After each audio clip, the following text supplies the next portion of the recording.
अखिलेश यादव के मैं आ रहा हूं वाले पोस्टर पर मुख्यमंत्री योगी आदित्यनाथ का पलटवार। बोले मैं आ रहा हूं का मतलब प्रदेश में अपहरण, लूट और अराजकता के साथ गुंडागर्दी की वापसी। सीएम योगी ने कांग्रेस, सपा और बसपा पर वार करते हुए कहा, इन्होंने लोगों के लिए कुछ किया होता तो प्रदेश का नौजवान यहां से पलायन करने को मजबूर नहीं होता। सर्वाधिक समय तक शासन किया है कांग्रेस ने। अगर प्रदेश में बदहाली है, अव्यवस्था थी, अराजकता थी, गरीबी थी, इसके जिम्मेदार ये लोग हैं। मुख्यमंत्री ने कहा, कोरोना महामारी के दौरान अगर कोई काम कर रहा था तो केंद्र और राज्य की भाजपा सरकार, बाकी सभी दलों के लोग सो रहे थे या आइसोलेशन में थे। पार्टी और राष्ट्रीय स्वयंसेवक संघ का स्वयंसेवक कार्य कर रहा था, बाकी अन्य दलों के लोग सो रहे थे, होम क्वारंटीन में थे, आइसोलेशन में थे। लोधी समाज के सामाजिक सम्मेलन को सीएम योगी ने किया संबोधित। कहा, कानून व्यवस्था की स्थिति बेहतर। आज हर तबके के नौजवानों को मिल रही है सरकारी नौकरी। लग रही है, सरकारी नौकरी लग रही है, यानी कि क्षेत्र में नौकरी लग रही है। पहले क्यों नहीं लगता? पहले ये नौकरी को एक परिवार और एक खानदान क्यों अपनी गिरवी मान लेता था?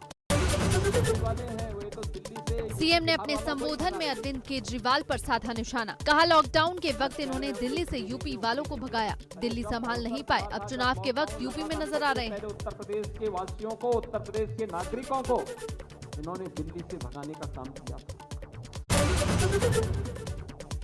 आम आदमी पार्टी के मुखिया और दिल्ली के सीएम अरविंद केजरीवाल अयोध्या दौरे के दूसरे दिन हनुमानगढ़ी गए। यहाँ पर उन्होंने दर्शन कर पूजा अर्चना की। हनुमानगढ़ी के दर्शन करने के बाद अरविंद केजरीवाल ने किया बड़ा ऐलान। कहा, हमारी सरकार आई तो हर प्रदेशवासी को फ्री कराएंगे रामलला के दर्शन। ये सबका फ्री में अरेंजमेंट करेंगे, जैसे दिल्ली में हम लोगों ने किया है वैसे उत्तर प्रदेश के अंदर भी करेंगे। हनुमानगढ़ी के बाद अरविंद केजरीवाल रामलला के दर्शन करने गए। मत्था टेक कर भगवान राम की पूजा अर्चना की।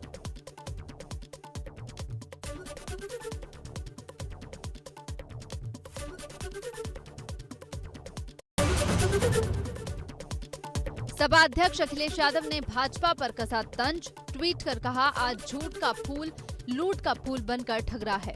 भाजपा सरकार की प्राथमिकता है गरीब तक की जेब काटना, गरीब के परिवार की मूलभूत सुविधाएं छीनना। 31 अक्टूबर को प्रियंका गांधी वाड्रा गोरखपुर में करेंगी रैली। आगामी चुनाव को लेकर पार्टी कार्यकर्ताओं में भरेंगी जोश। प्रियंका की रैली को लेकर गोरखपुर में तैयारी में जुटे कांग्रेसी नेता।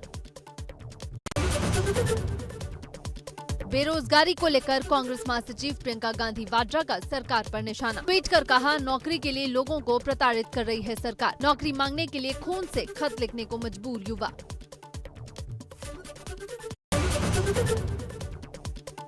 प्रियंका की प्रतिज्ञा यात्रा को लेकर अजय लल्लू का बड़ा बयान। कहा, 31 अक्टूबर को 8 घोषणाओं को पूरा करने की प्रतिज्ञा लेंगी प्रियंका। यूपी सरकार पर भी साधा निशाना। कहा, यूपी सरकार सिर्फ घोषणाओं की सरकार। उत्तर प्रदेश की जनता के सामने रखने का काम करेंगे, हम वचन निभाएंगे। यूपी, उत्तराखंड सहित 5 राज्यों के चुनाव पर दिल्ली में कांग्रेस का मंथन। सोनिया गांधी की नेताओं को नसीहत, निजी स्वार्थ से उठकर पार्टी के लिए करे काम, एकजुट होने का दिया मंत्र। उत्तराखंड में भी महिलाओं को 40% टिकट की कवायद। उत्तराखंड में महिलाओं और युवाओं पर दाव की तैयारी में कांग्रेस की चुनाव अभियान समिति अध्यक्ष हरीश रावत के संकेत। हमको वही करना हो जो भाजपा चाह रही थी, तो फिर हम और भाजपा में अंतर क्या है?